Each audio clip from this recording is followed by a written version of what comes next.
पिताश्री, मैंने अभी कुछ देखा, अत्यंत विचित्र। प्रणाम महादेव। महादेव, स्वयं महादेव पधारे हैं। प्रभु, आपके दर्शन पाकर हम कृतार्थ हुए प्रभु।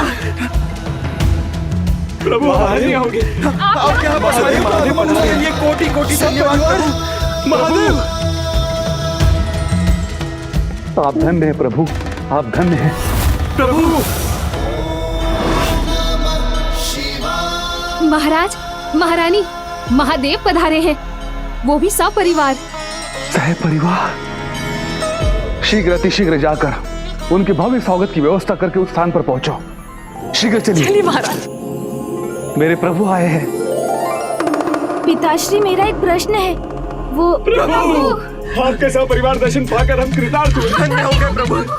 आप यहाँ पधारे, सपरिवार आप यहाँ पधारे। हम आपके आभारी हैं प्रभु, हम आपके आभारी हैं। धन्य हो गए प्रभु, आपके दर्शन पाकर यहाँ पधारे। धन्य हो महादेव।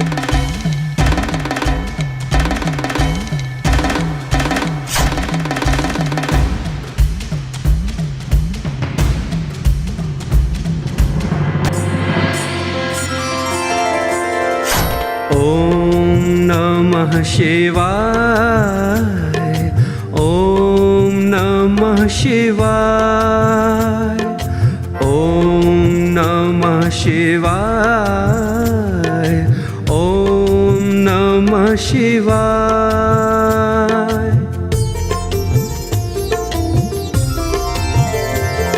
त्र्यंबकं सदाशिवं नमामि हे उमापति। जनीलकंठ जय अनंत नमोस्तुते नमोस्तुते। हो भोलेनाथ भक्तों के हो कष्टों से निवारते। ये सृष्टि सारे संकटों से शिव ही है उबारते। पिताश्री, प्रभु प्रणाम माँ, प्रणाम पिताश्री। प्रभु, मेरे आराध्य, हम आपके आगमन की कामना ही कर रहे थे। आपके दर्शन पाकर हमारा मन प्रसन्न और जीवन धन्य हो गया प्रभु। ऐसा महान दृश्य यहाँ किसी ने भी भला कहाँ देखा होगा। संपूर्ण महादेव परिवार एक साथ उपस्थित है यहाँ। कितना अद्भुत दृश्य है ये। हम धन्य हो गए प्रभु, हम धन्य हुए। वो सब क्या हो रहा था वहाँ? स्वागत संपन्न होते ही मैं तत्काल भीतर जाकर पिताश्री से ये अवश्य ज्ञात करूंगा कि उन विचित्र घटनाओं का क्या अर्थ था। प्रभु पधारी, आओ पुत्र पार्वती।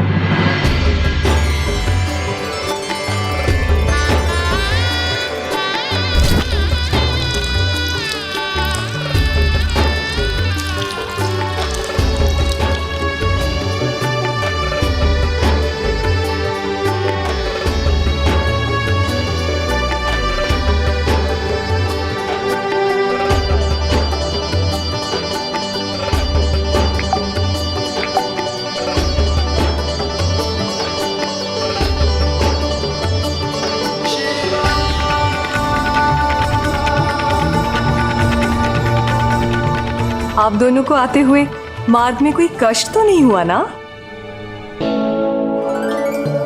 और कोई तो कष्ट नहीं हुआ नानी जी, बस गणेश पीछे छूट गया था। हाँ नाना जी, वो मूषक जी हमारे थोड़ी मध्यम गति से। प्रिय गणेश, हमें पूर्णतः ज्ञात है कि आपने स्वयं मार्ग में ही प्रभु के आत्मलिंग को स्थापित कर दिया था। इसी कारण आपका यह विशेष स्वागत होना चाहिए। हाँ स्वामी, सर्वथा उचित कहा आपने। गणेश का विशेष स्वागत होना चाहिए। प्रभु, मुझे कल भोर प्रथम पूज्य गणेश जी का अभिषेक करने की अनुमति दीजिए। पिताश्री, यदि गणेश हमारा पुत्र है तो वो आपका भी तो नाती है ना। इसीलिए उसके अभिषेक करने हेतु आपको हमारी अनुमति की कोई आवश्यकता नहीं है। उचित है प्रभु, आप सब भीतर जाकर भोजन का आनंद लीजिए। मैं कल भोर की तैयारियां करता हूं।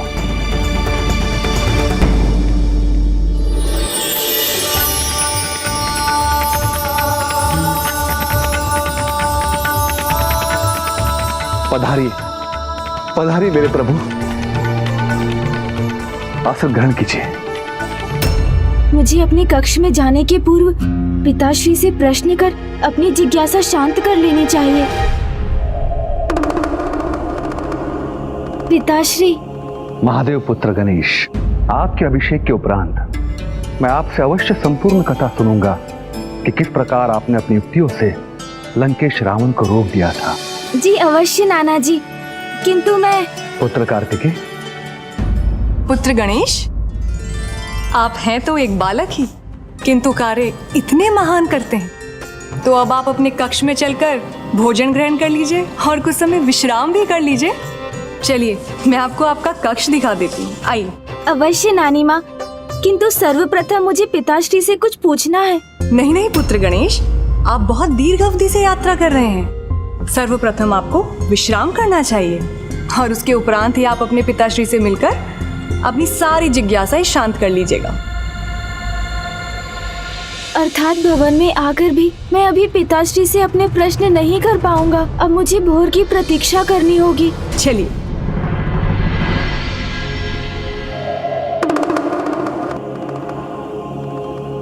पुत्र गणेश, ये है तुम्हारा कक्ष। अब तुम विश्राम करो।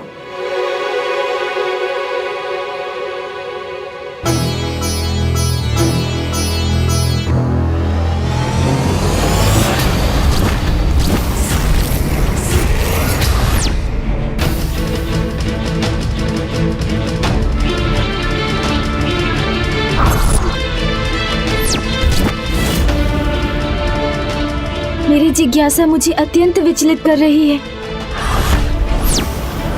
जब तक मुझे उन अस्तित्वों का रहस्य ज्ञात नहीं होता, मैं भला कैसे विश्राम कर सकता हूँ। और में यदि मेरा अभिषेक आरंभ हो गया तो मुझे माँ और पिताश्री से कुछ प्रश्न पूछने का अवसर ही प्राप्त नहीं होगा। तो मूषक जी, आप ही सुझाव दीजिए, क्या मुझे अभी जाकर माँ और पिताश्री से इसकी चर्चा? ये तो यहाँ पहुँचते ही निद्रामग्न हो गए। फिर मैं किससे सुझाव लूं? यहाँ तो मेरा कोई मित्र भी नहीं। हाँ, कार्तिकेय भैया हैं,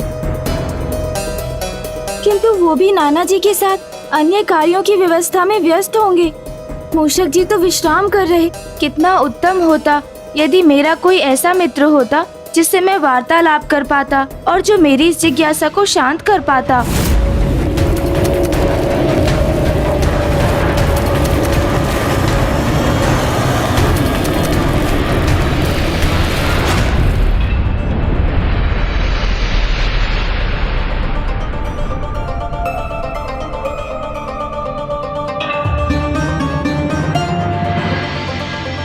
ब्रह्म मुहूर्त भी हो चुका है, शीघ्र भोर होगी, तो कदाचित यही उचित समय है पिताश्री और माँ से बात करने का।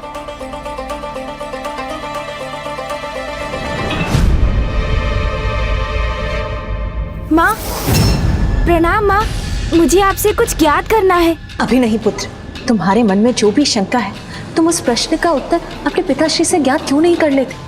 मुझे अभी अत्यंत आवश्यक कार्य से यहाँ से जाना है पुत्र। मैं जहाँ जा रही हूँ वहाँ से अत्यंत शीघ्र लौट जाऊंगी। मेरे विषय में यदि तुमसे कोई भी प्रश्न करे तो तुम इससे अतिरिक्त और उसे कुछ भी मत कहना पुत्र। माँ, आज के पूर्व तो मैंने माँ को इस प्रकार कहीं जाते नहीं देखा, तो फिर आज ब्रह्म मुहूर्त में वो कहाँ चली गईं? और क्यों? सब कुछ विचित्र ही क्यों घटित हो रहा है यहाँ? अब ये तो एक नवीन जिज्ञासा है, किंतु मैं पिताश्री से पूछकर सर्वप्रथम अपनी पूर्व की जिज्ञासाएं तो शांत कर लूं।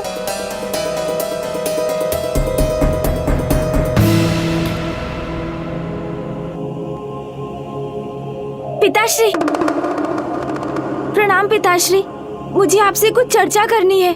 हाँ अवश्य पुत्र, किंतु अभी नहीं। अभी मुझे किसी विशेष कार्य से कहीं प्रस्थान करना है। और हाँ, यदि कोई मेरे विषय में कुछ भी पूछे तो उनसे कहना कि मैं अपने भक्त को दर्शन प्रदान करने गया हूँ। पिताश्री, आज के पूर्व तो माँ और पिताश्री को कभी ऐसा विचित्र व्यवहार करते नहीं देखा मैंने। उन्हें ऐसा क्या आवश्यक कार्य है जो उन्होंने इतने रहस्यात्मक रूप से प्रस्थान किया है? अब तो मुझे कार्तिकेय भैया से ही बात करनी होगी।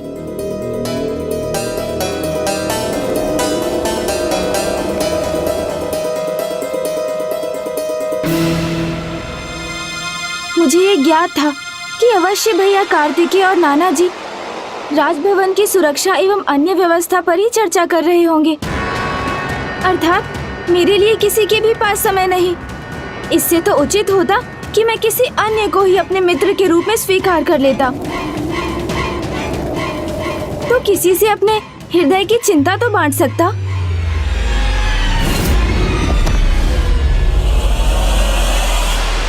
मित्र,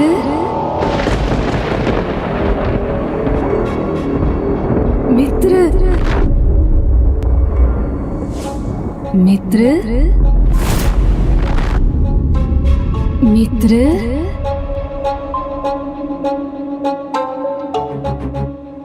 मित्र।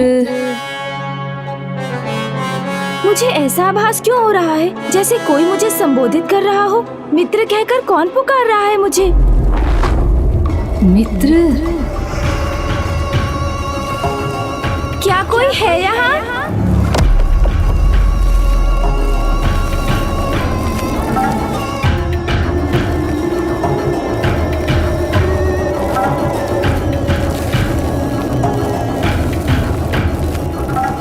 ये मेरा भ्रम तो नहीं, किसी का स्वर तो मैंने अवश्य सुना था, किंतु यहाँ तो कोई भी दिखाई नहीं दे रहा है।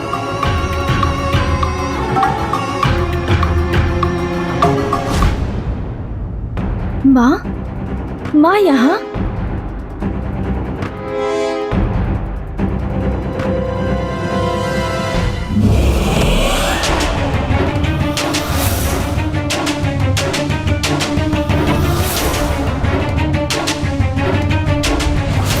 ये तो वही पुरुष है जो उस मदिरा के व्यसन से ग्रसित नवयुवक और उसकी माँ के साथ था वहाँ।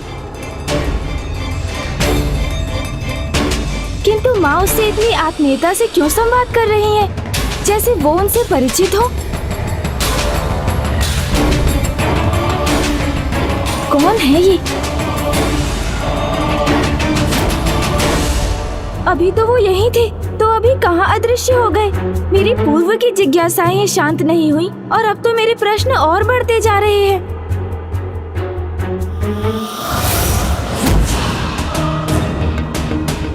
और अब पिताश्री यहाँ क्या कर रहे हैं? देखने से तो प्रभु के भक्त जैसे हैं, किंतु कौन है ये?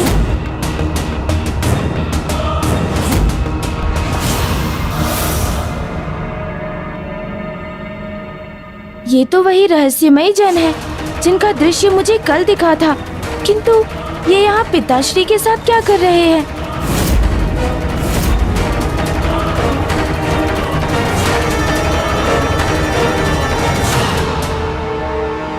ये कैसा विचित्र घटनाक्रम है।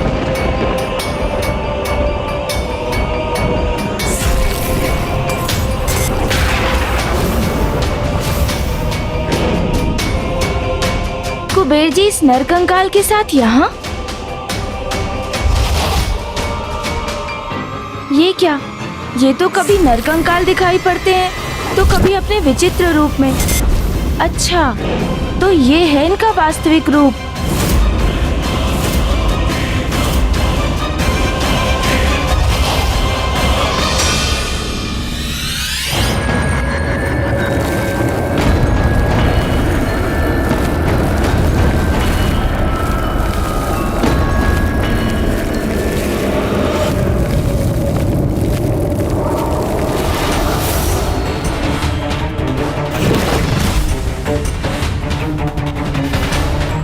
कुबेर जी, किंतु ये इस कंकाल के समक्ष ऐसी क्या विनती कर रहे हैं?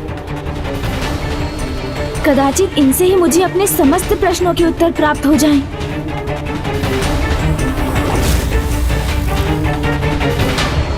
अब कुबेर जी भी अदृश्य हो गए। मैं कैसे ज्ञात करूं कि माँ, पिताश्री और कुबेर जी इन तीनों से कैसे परिचित हैं? क्या संबंध है इनका? क्या है इसका रहस्य? ये रहस्य कौन उजागर करेगा? कुछ तो अवश्य है, मुझे इस रहस्य को ज्ञात करना ही होगा।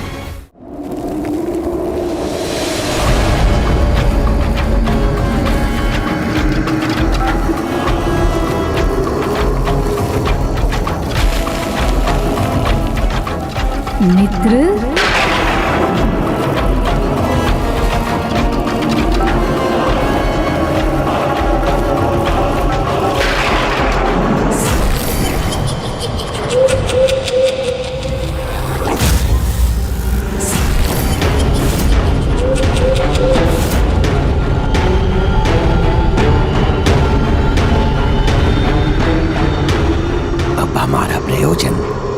दृश्य सिद्ध होगा जिसकी हम इतने दीर्घ समय से प्रतीक्षा कर रहे हैं। अब उस दृश्य के साक्षी बनेंगे हम।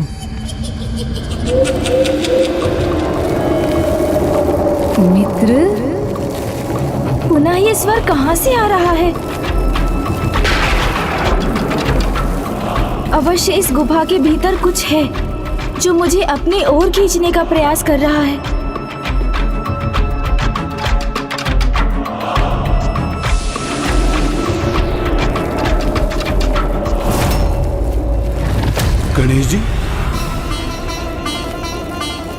गणेश जी तो उसी गुफा की दिशा में देख रहे हैं। कहीं अब वो अनर्थ न हो जाए जिसका मुझे भय है।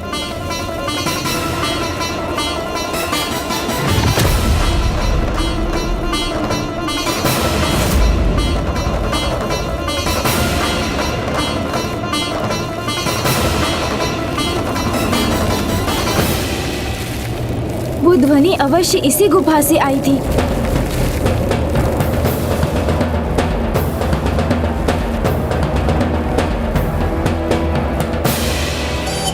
हमारे प्रयास अवश्य सफल होंगे आज।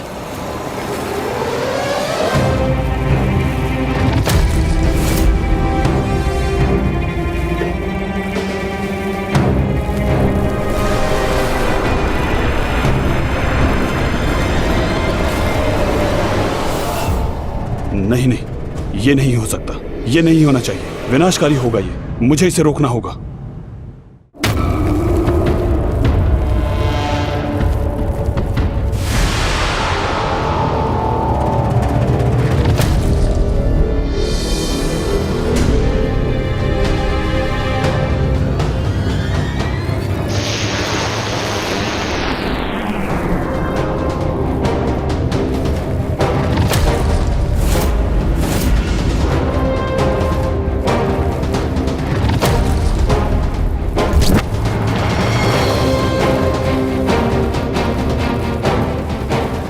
इससे पहले कि गणेश उस गुफा तक पहुंचे, मैं ही उसे जाकर भस्म कर देता हूं।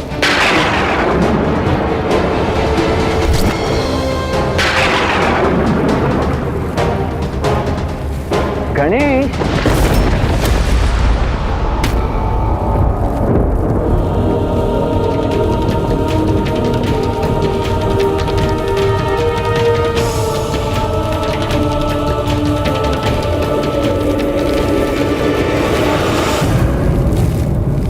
भैया आप यहाँ? अनुज, गणेश, तुम यहाँ क्या कर रहे हो? सभी तुम्हें वहां ढूंढ रहे हैं। तुम्हारे अभिषेक का समय हो गया है। भैया मुझे तो ज्ञात ही नहीं हुआ कि सूर्योदय हो चुका है। ठीक है, कोई बात नहीं, किंतु अब विलंब मत करो। चलो शीघ्र चलो, आओ।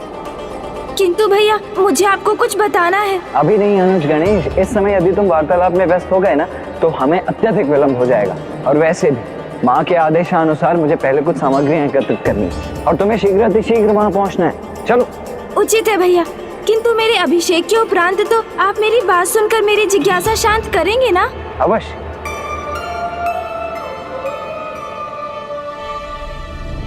अभी तो गणेश जी ने भंडासुर की रचना नहीं की, किंतु मुझे ऐसा आभास हो रहा है जैसे कुछ शक्तियां उनसे ऐसा करवाना चाहती हैं।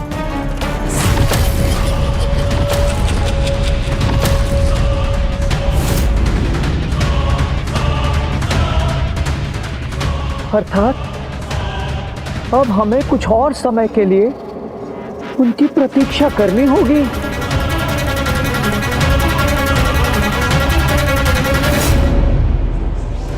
जो शक्तियां ये चाहती हैं कि अनर्थकारी घटना घटित हो, वो तो पुनः प्रयास करेंगे, और जो आज नहीं हो सका वो कल हो सकता है। इस संकट को प्रलय में परिवर्तित होने के पूर्व मुझे ही कुछ करना होगा।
मुझे कामदेव की इस भस्म को ही नष्ट करना होगा।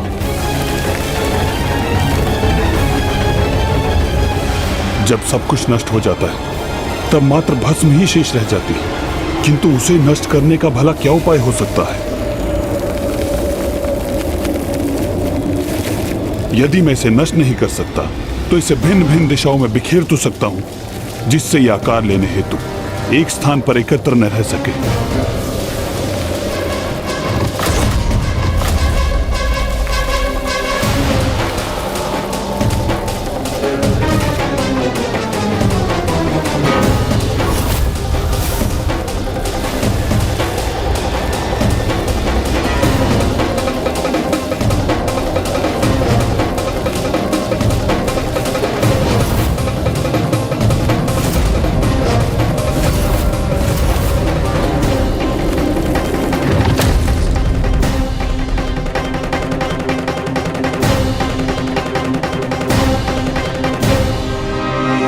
इन्हीं भस्म से भंडासुर का जन्म होने वाला है और इस समय इसे रोकने के लिए मेरे पास मात्र एक ही उपाय है कि मैं इन भस्मों को यहाँ वहां बिखेर दूं, ताकि ये भस्म गणेश जी तक पहुंच ही ना सके।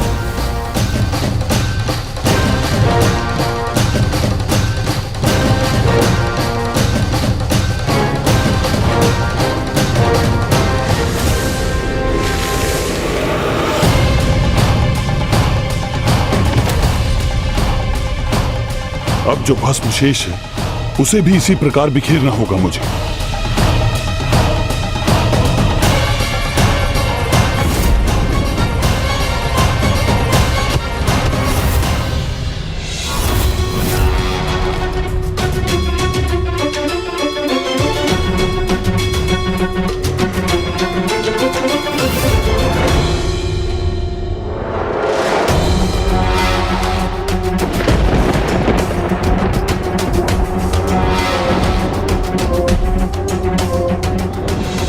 शेष भस्म वो यहां से कहां चली गई? भला कहां अदृश्य हो सकती है?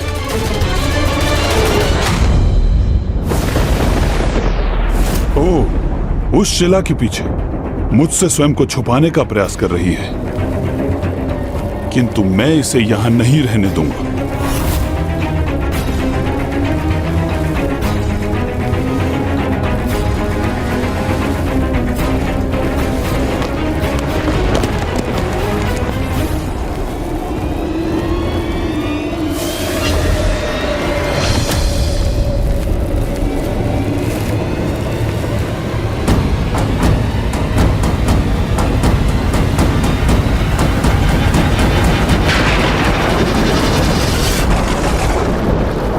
पुत्र है ग्रीव, नहीं पुत्र है ग्रीव।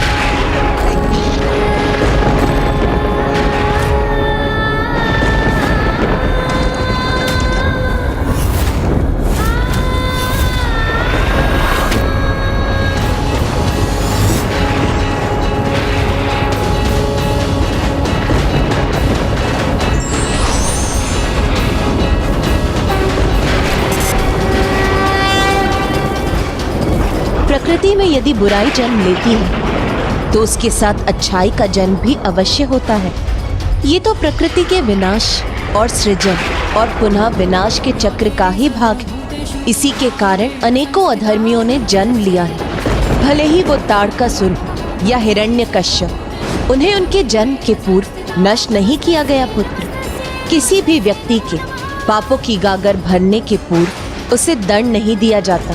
इसीलिए तुम प्रकृति के कार्य में बाधा मत डालो पुत्र।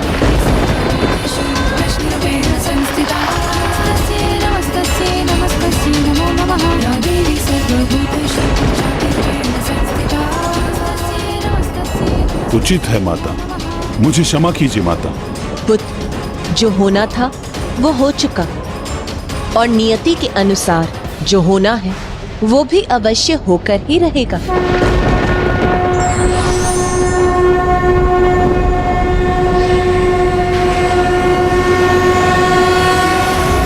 भव्य तो होगा ही। हाँ हाँ, कितना अद्भुत आयोजन है। हाँ भव्य तो होगा ही।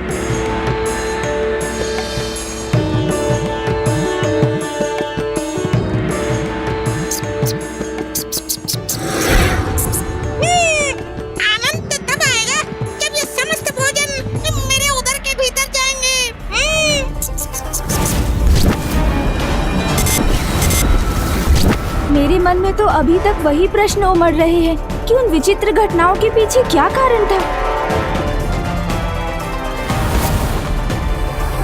पिताश्री,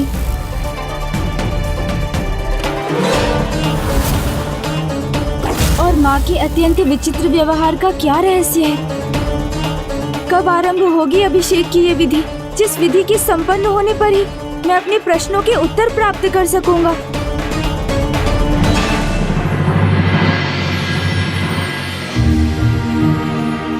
अब यहाँ प्रथम पूज्य श्री गणेश का पंचामृत अभिषेक आरंभ करना चाहिए।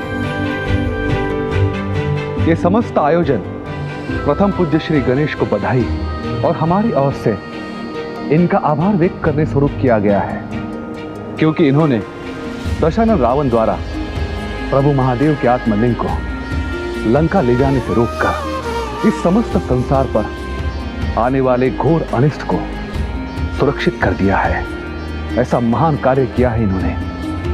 अभिषेक की ये सुंदर विधि तो गणेश जी के माता द्वारा ही आरंभ होनी चाहिए।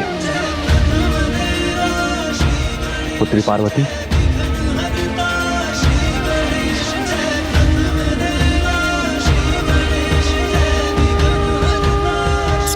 प्रभु, अब आप पंचामृत अभिषेक के लिए तैयार हो जाइए। ये समय उचित है।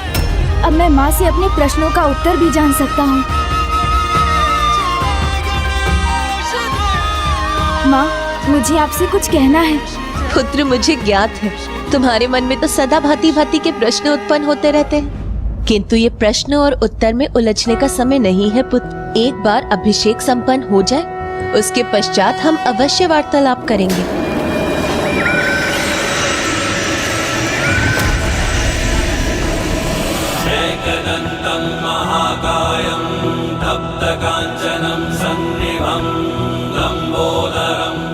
माँ ने तो मुझे मेरे प्रश्नों का उत्तर दिए बिना ही मुझे शांत कर दिया, स्वयं से कुछ पूछने ही नहीं दिया मुझे।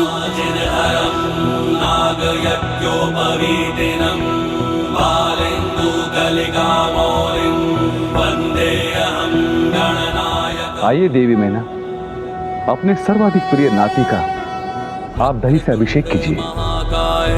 सूर्य कोटि समप्रभा निर्विघ्नं कुरु मे देव सर्व कार्येषु सर्वदा।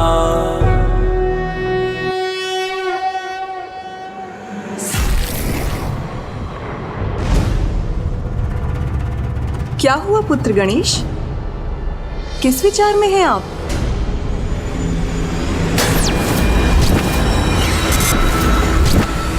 मैंने उन तीनों को राजभवन के निकट ही देखा था, तो नानी माँ को अवश्य उन तीनों के बारे में ज्ञात होगा, तो क्यों ना मैं इन्हीं से पूछकर देख लूं। नानी जी, कल अकस्मात ही कुछ विचित्र घटना घटी, जिसके विषय में मैं आपसे ये पूछना चाहता था कि आप सदैव विचित्र प्रश्न करते हैं, किंतु इस समय आप इन संशय और प्रश्नों से ध्यान हटाइए और इस विशेष अभिषेक की विधि का आनंद लीजिए। मेरे प्रश्नों का उत्तर देना तो दूर, कोई उन्हें सुनना भी नहीं चाहता।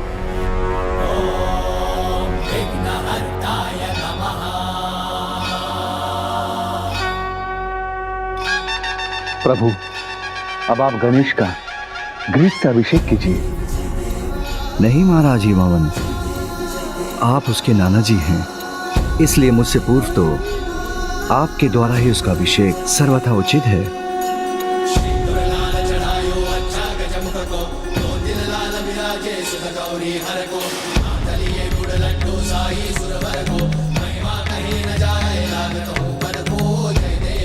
पुत्र गणेश, इस विशेष अवसर पर आप अपने नाना जी से क्या विशेष उपहार प्राप्त करना चाहते हैं, बताइए ना मुझे। प्रभु, 56 भोग मांग लीजिए नाना जी से, बस उसी से संतुष्ट हो जाएंगे हम। नाना जी, यदि आप मुझे कोई उपहार प्रदान करना ही चाहते हैं, तो मुझे मेरे कुछ प्रश्नों के उत्तर देकर मेरी एक जिज्ञासा शांत कर दीजिए।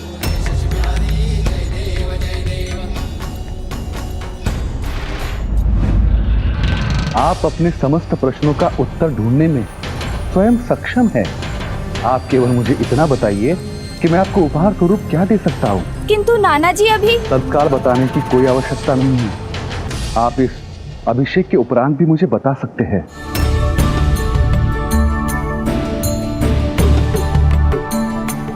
लीजिए प्रभु, अब आप मधु से पुत्र गणेश का अभिषेक कीजिए। अब ये उचित अवसर है। मैं पिताश्री से ही अपने प्रश्नों का उत्तर ज्ञात करूंगा।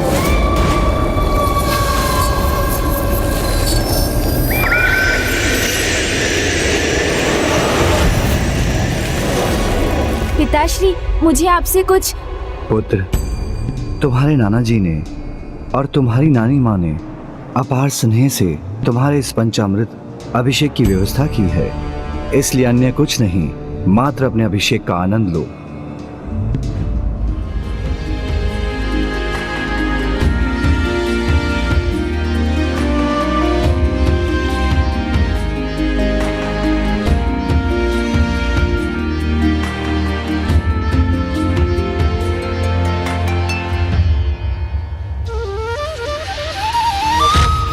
अब इक्षु रस से प्रथम पूज्य गणेश जी का अभिषेक करने का अवसर किसे प्राप्त होना चाहिए? मुझे नाना जी।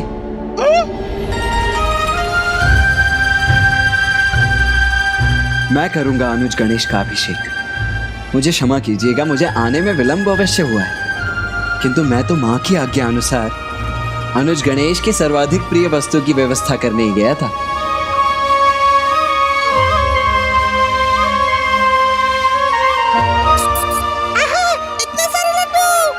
लड्डू नहीं, आज तो मुझे उत्तर चाहिए जो मुझे कोई भी नहीं दे रहा है।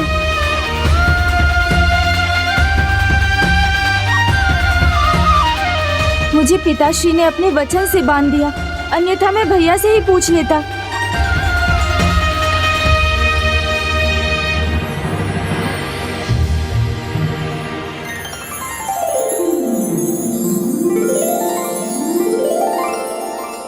अब हमें अभिषेक की शेष विधि संपन्न करनी चाहिए।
पूर्ण रूप से सज्जित हो गया हूँ और अब मैं पिताश्री से वार्तालाप कर लेता हूँ।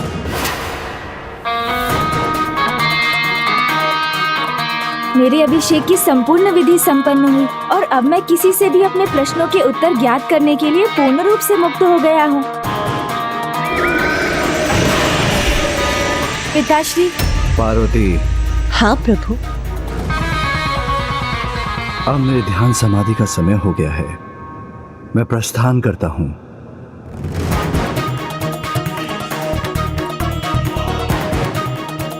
कोई बात नहीं, पिताश्री से नहीं तो मैं माँ से ही ज्ञात कर लेता हूँ। माँ, मैं बहुत अधिक समय से आपकी प्रतीक्षा कर रहा हूँ। मुझे कुछ अति आवश्यक संवाद करना है आपसे। गौरी पुत्र, आप हमें भी तो अपनी माता के साथ कुछ समय व्यतीत करने का अवसर दीजिए। हाँ पुत्र, एक माँ का भी तो अपनी पुत्री के इस समय पर अधिकार है। मुझे भी उसका कुशल मंगल ज्ञात करने का अवसर प्रदान होना चाहिए, है ना? चलो पुत्री।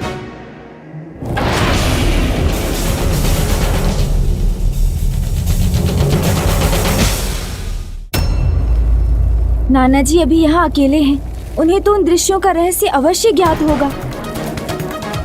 इसके पूर्व की कोई अन्य उनके निकट पहुँचे, मैं उनसे ही ज्ञात कर लेता हूँ।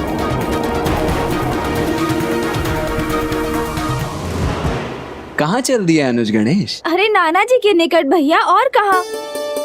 भूल गए अनुज गणेश, मैंने पूर्व में ही कह दिया था कि इस बार नाना जी और नानी जी का संपूर्ण स्नेह और समय केवल तुम पर ही केंद्रित नहीं रहेगा। नाना जी, वो कल रात्रि में हमारी वो वाली चर्चा अधूरी रह गई थी ना? मेरे विचार से हमें उसे अब संपन्न कर लेना चाहिए। आइए चलिए। भैया,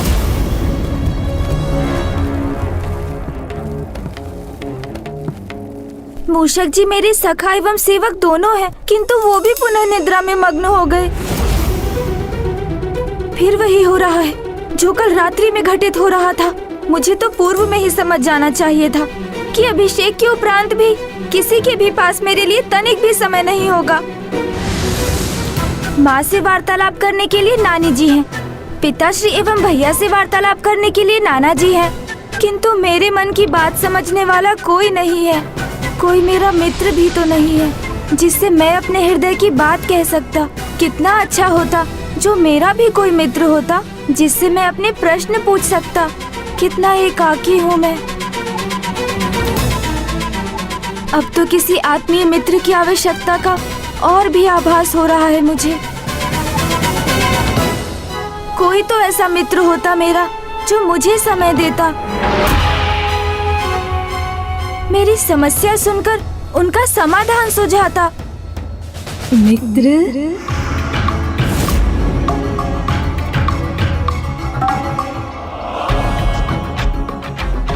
मुझे भ्रम हो रहा है अथवा वास्तव में भस्म ही मुख का आकार लेकर मुझे पुकार रही है। मित्र, मित्र, मित्र।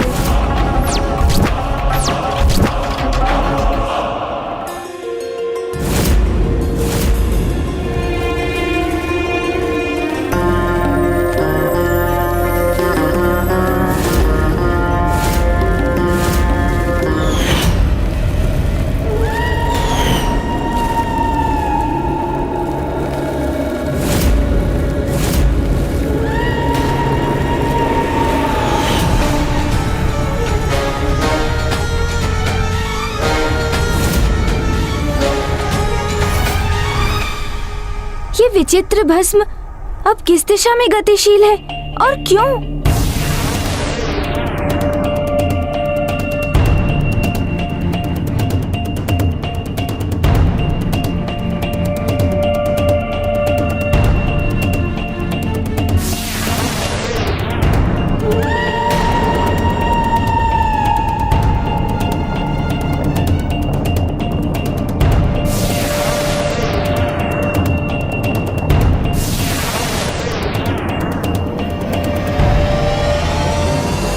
स्वामी, कदाचित अभी भी इसकी संभावना है कि ये अनिष्टकारी घटना घटित होने से रुक जाए, ये संकट टल जाए।